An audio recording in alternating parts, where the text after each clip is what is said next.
Brielle, Johnck, welcome.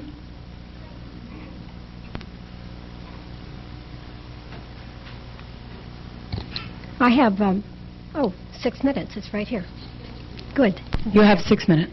I'm going to read it because then I'll get it all said. I took a speed reading class so I could get through this thing. Okay. First of all, I want to say you're all going to be happy, but I'm not going to be talking about Measure M. We got squished. I'm vanquished. So I'm going to be really nice tonight, and I'm just going to talk about Malcolm Smith. Related, but it's a little different. I want to share with you the short history of Malcolm Smith's consulting work with the city. The first communication from Mr. Smith is a proposal dated February 19th, 2014, and it appears that the city manager was in search of help with messaging. Part of Smith's offer is to help the city with communication problems stemming from internal and external sources, and he specifically mentions divisive communications from former council members. Now, I'm not going to even ask who that is. A couple of weeks later, March 3, Smith sends another proposal, but with a very different scope of work. That one addresses a possible November 2014 ballot measure that he identifies as being, quote, detrimental to the community and to the city's goals.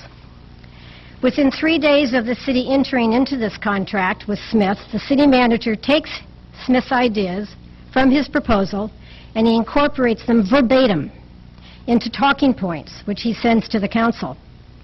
Smith is not mentioned, nor is he given credit for the ideas in this document, but the content mirrors the exact advice Smith has given in his March 3rd proposal. At this point, it seems the groundwork has been established for what will become an orchestrated campaign against a citizens' initiative. This is not good and may very well be in violation of election laws. But I'm not here tonight to raise this question, but instead to talk just about Smith's contract. Invoices over the next 7 months from Malcolm Smith show that he got right to work. He bills the city for drafting speaking points to be used at council meetings, writing news releases, meeting with Thomas Rogers, writing articles for the Menlo Focus, watching council videos, writing sample letters to editors of newspapers, writing an op-ed piece for the mayor's signature, drafting comments to be used on social media sites such as Nextdoor and the Almanac blog, creating Fact of Week, that's called Fact of Week pieces, and yes, creating material for the city's website on the initiative. So much of the information he provided for the website was actually misinformation. It is disturbing that Mr. Smith was asked to watch the June 3rd council meeting, where 12 opponents of the initiative announced their new organization to defeat the initiative. They called themselves Menlo Deserves Better. He billed 45 minutes for this task. From March through August, Malcolm Smith performed, billed, and was paid for the work outlined in the March 3 contract. During that time, he communicated with upper management in emails and phone calls. He attended meetings at the city offices. There are email communications between staff that include Smith, Alex McIntyre, Sharice Brandell, Starla Jerome Robbins, Clay Curtin, Thomas Rogers, Jim Cogan, Drew Corbin, and even the contract attorney. And yet, the City Council was never informed that Smith was on the payroll. The first time the public learned that the city hired a consultant to work on Measure M messaging was on October 31, 4 days before the election, when the city finally produced documents requested way back in August. In that bunch was Malcolm Smith's invoices. In newspapers that week, McIntyre claimed that he had rejected Smith's March 3 proposal because the scope of work was inappropriate and overreaching. He went so far as to call the proposed work a full-on campaign, and it would have been inappropriate to have funds spent on letters to editors.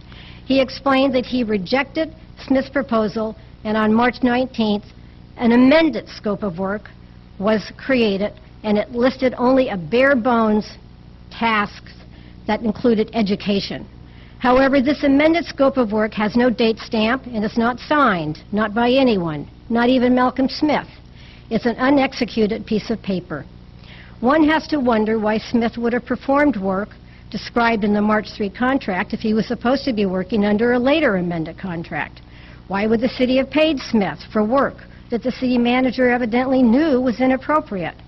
These are questions you, as a council, need to find the answers to. You need to demand the documents that had been refused to us. This internal administration problem is not part of the district attorney's investigation, but it is a problem, and it requires your curiosity and your attention. We've done the groundwork. We've reviewed the documents. We've put them in date order. We've put them in binders. We've given them to 2 of you. And for the other 3, I hope you want them. We've brought them tonight. Thank you very much. Thank you very much, Brielle. Heyward Robinson?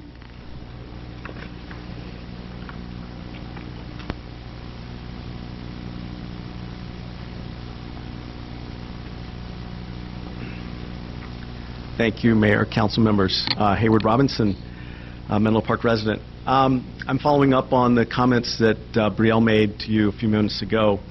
I initiated a public records request in August 29, 2014, because I and others had observed numerous examples of the city's bias against Measure M on the city's website, in news releases, in the Menlo Focus newsletter, and in comments by city staff.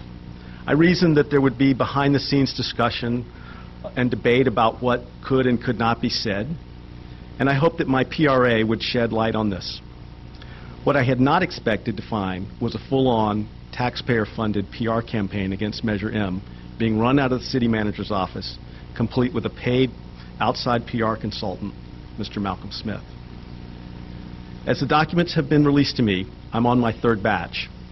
The extent of the city's campaign and those involved has become clearer, but there is still much being withheld and much that we do not know. I have shared everything I have received with the San Mateo County District Attorney, who is conducting an investigation to see if any laws were broken.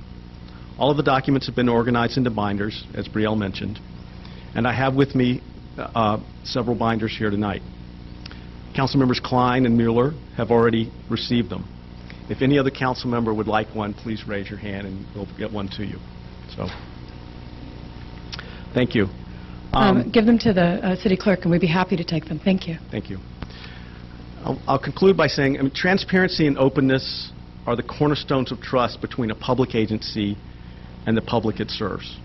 We talked about it at length when I was on the council. I know it's something that's in your fundamental goals. As I said to you yesterday, though, it's something that's easy to take for granted. It needs attention, it needs diligence.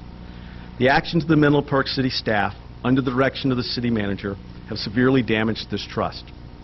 To rebuild that trust, council must demand a full, immediate, and public accounting of all actions by the city with regard to Measure M. And once the facts are all known, the council, with public input, can then decide on potential remedies and discipline for those responsible. Thank you.